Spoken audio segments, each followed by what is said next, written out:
ಹಿರಿಯ ಶಾಸಕರಾದಂತಹ ನಮ್ಮ ಜಿಲ್ಲೆಯ ರಾಜು ಕಾಗೆ ಸಾಹೇಬರು ಇವತ್ತು ಸತ್ಯವನ್ನು ಹೇಳಿದ್ದಾರೆ. ಆದರೆ ಒಂದು ವಿಷಯ ಹೇಳ್ತೀನಿ, ಅವರು ಹೇಳಿದ್ದನ್ನು ಹೇಳ್ತೇನೆ ನಾನು. ಮುಖ್ಯಮಂತ್ರಿಗಳು ವಿಶೇಷ ಅನುದಾನ ಕೊಟ್ಟಿದ್ದಾರೆ ಅಂಥೇಳಿ. ಮುಖ್ಯಮಂತ್ರಿಗಳು ವಿಶೇಷ ಅನುದಾನ ಅಂತಂದ್ರೆ ಯಾರು ಕೊಟ್ಟಿದ್ದಾರೆ? ಮುಖ್ಯಮಂತ್ರಿಗಳು. ಅಂದರೆ ಮುಖ್ಯಮಂತ್ರಿಗಳು ಒಂದು ಬೋಗಸ್ ಲೆಟರ್ ಕೊಟ್ಟಿದ್ದಾರೆ ರಾಜು ಕಾಗೆಗೆ, ತೋಪ ಸಮಾಧಾನ ಇದು ಅಂಥೇಳಿ. ಇದು ಒಂದು ಭಾಗ.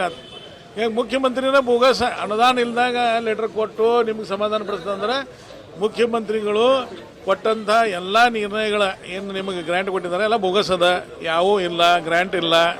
ಅಂದರೆ ಬೋಗಸ್ ಬಜೆಟ್ ಮಾಡಿ ಬೋಗಸ್ ಸರ್ಕಾರ ನಡೆಸುವಂಥ ಮುಖ್ಯಮಂತ್ರಿಗಳು. ಒಂದು ಇಲ್ಲ, ಮುಖ್ಯಮಂತ್ರಿಗಳು ಕೊಟ್ಟಿದ್ದನ್ನು ಸರಿಯಾಗಿ ಅನುದಾನ ಇತ್ತಂತಂದ್ರೆ ರಾಜೀವ್ ಕಾಗೆ ಅವರು ಪರ್ಸೆಂಟೇಜ್ ಕೊಟ್ಟಿಲ್ಲ, ಅದಕ್ಕೆ ಬಿಡುಗಡೆ ಆಗಿಲ್ಲ.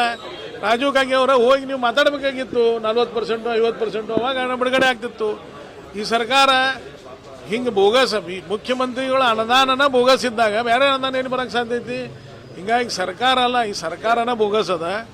ಹಿಂಗಾಗಿ ಬೋಗಸ್ ಸರ್ಕಾರ ಬೇಗ ಹೋಗಬೇಕು, ಜನ ನೆಮ್ಮದಿ ಇರಬೇಕಂತಂದ್ರೆ ಮುಖ್ಯಮಂತ್ರಿಗಳು ನೈತಿಕ ಹೊಣೆ. ಹೊತ್ತು ಒಬ್ಬ ನಿಮ್ಮ ಶಾಸಕನಿಗೆ ನೀವು ಕೊಟ್ಟಂಥ ಅನುದಾನ ಬಿಡುಗಡೆ ಆಗೋದಿಲ್ಲ ಅಂತಂದ್ರೆ ನೀವು ಬೋಗಸ್ ಅನುದಾನ ಕೊಡ್ತಾ ಇದ್ದಾರೆ. ಹಿಂಗಾಗಿ ನೈತಿಕ ಜವಾಬ್ದಾರಿ ಹೊತ್ತು ನೀವು ರಾಜೀನಾಮೆ ಕೊಡಬೇಕು.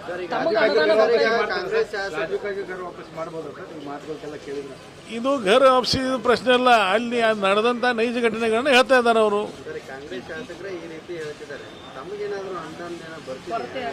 ನನ್ನ ಕ್ಷೇತ್ರದಾಗ ನಡೆದಂಥ ಎಲ್ಲ ಕೆಲಸಗಳು ನನ್ನ ಹಿಂದಿನ ಸರ್ಕಾರನಾಗ ಇದ್ದಂತಹ ಅನುದಾನದಲ್ಲೇ ಮಾಡ್ತಾ ಇದ್ದೀನಿ.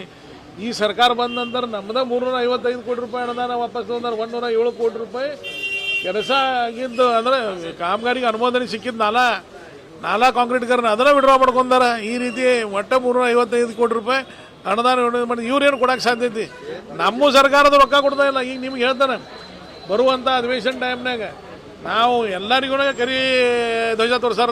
ಯಾಕಂದ್ರೆ ನಮ್ಮ ಸರ್ಕಾರ ಇದ್ದಾಗ 20 ಕೋಟಿ ರೂಪಾಯಿ ಅನುದಾನ ಬಿಡುಗಡೆ ಮಾಡಿದ್ರು ಗುಡಿಗಳ ಅಭಿವೃದ್ಧಿಗೆ. 5 ಕೋಟಿ ರೂಪಾಯಿ ಬಿಡುಗಡೆ ಆಯ್ತು. ಇವತ್ತು ನನ್ನ ಕ್ಷೇತ್ರದಾಗ ನಿಮಗೆ ಒಂದು ಕರ್ಕೊಂಡು ಹೋಗ್ತಾರೆ ಗುಡಿಗಳದ್ದು ಎಲ್ಲರೂ ತೋರ್ಸಕ್ಕೆ. ಇವತ್ತು ಏನು ಸಿರಿಯಾ ಇದು ನಮ್ದು ಇರಾಕ್ ಮತ್ತು ಇಸ್ರೇಲ್ ಯುದ್ಧ ನಡೆದು ಹಂಗಾಗಿದ್ದಾವೆ ನಮ್ಮ ಗುಡಿಗಳು. ಕೆಲವೊಂದು ಕಡೆ ಪಿಲ್ಲರ್ ಅದಾವೆ, ಸ್ಲ್ಯಾಪ್ ಆಗಿಲ್ಲ. ಕೆಲವೊಂದು ಕಡೆ ಸ್ಲ್ಯಾಪ್ ಆಗೈತೆ, ಒಳಗಿನ ಗಿಲಾವಿಲ್ಲ. ಕೆಲವೊಂದು ಖರ್ಚಿ ಇಲ್ಲ, ಕೆಲವೊಂದು ಬಾಗಿಲ ಹಚ್ಚಿಲ್ಲ. ಎಲ್ಲ ಅರ್ಧೋಟ ಅನುದಾನ ಬಂದ 2 ವರ್ಷದಿಂದ ನಮ್ಮ ಸರ್ಕಾರನಾಗಿಂದ ಅನುದಾನ ಕೊಟ್ಟಿದ್ದನ್ನು ಬಿಡುಗಡೆ ಮಾಡೋಕ್ಕಾಗ್ತಾ ಇಲ್ಲ.